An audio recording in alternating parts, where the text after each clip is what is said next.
It's Penelope, and what I'm doing is sharing with you Composite Pluto and Taurus in the second house. So it can either be Taurus or the second house. And if you look at your chart, you're going to be able to figure out where your Pluto lands with somebody else's. But you want to go to astro.com to get a chart. And I'm going to show you how that works on a chart that I've already got on the slideshow.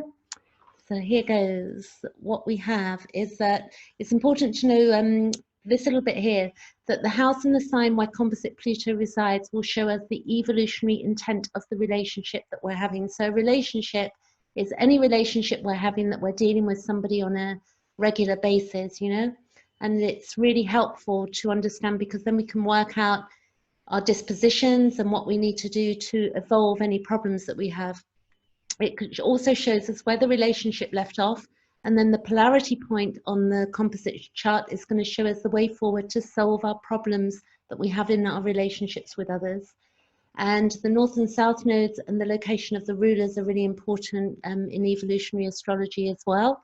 And the intention of the relationship will be seen in the polarity point of Pluto and the house and sign it resides in.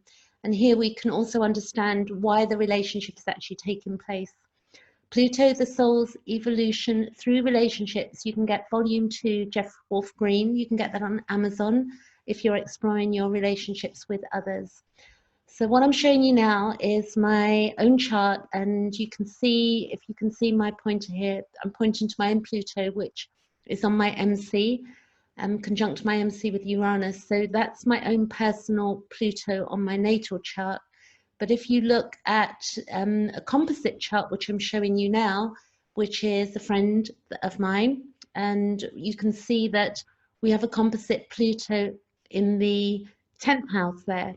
So that's very defining what the you know, friendship, relationships that we have. It could be with people we work with, it could be family members, it can be so many different scenarios, but you do need the date and time and place of somebody's birth. If you don't have the correct time, then you're really, you know, you're just putting, it's like guessing. So you don't want to do that. You really do want to know somebody's birth time if you're going to play with this.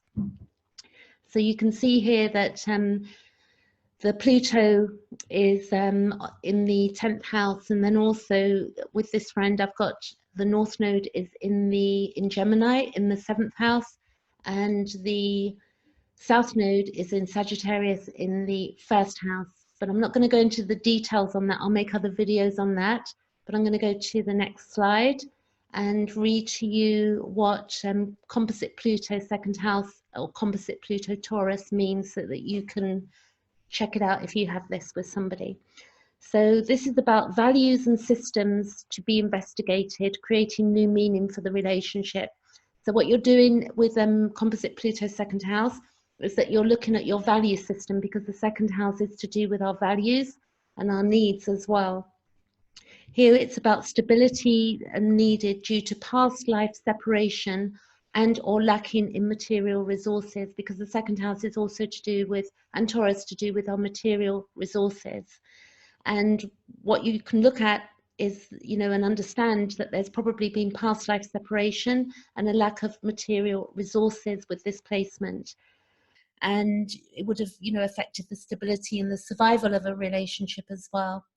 And both here are looking at the creation of being solid and permanence, and that which cannot be taken away. So there can be underlying fears of where you think something's going to be taken away, which can be play out as well in relationship.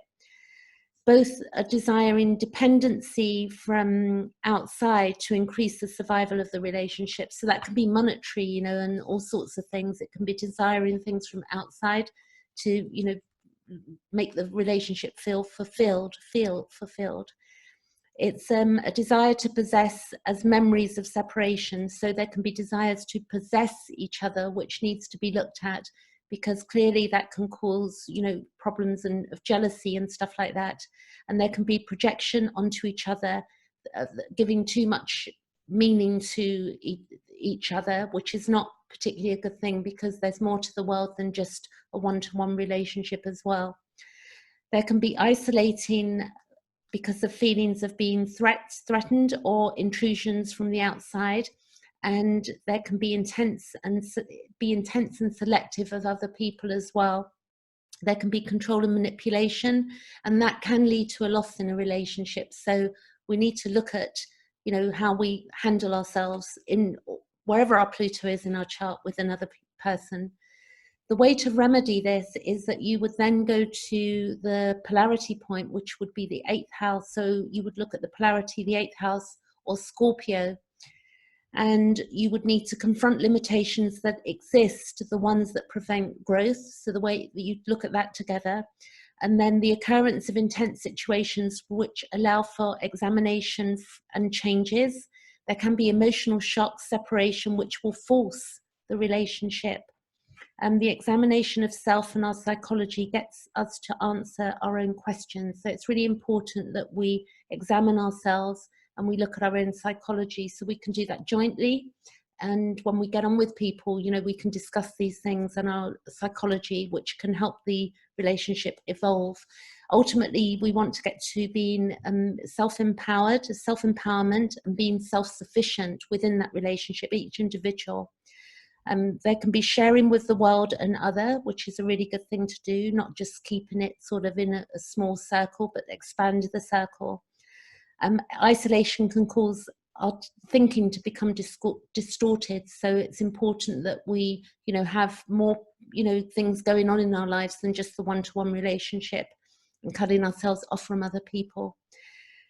It's about becoming conscious and aware and allowing for new ways to deal with issues, allowing new values to occur and new ways to relate to each other.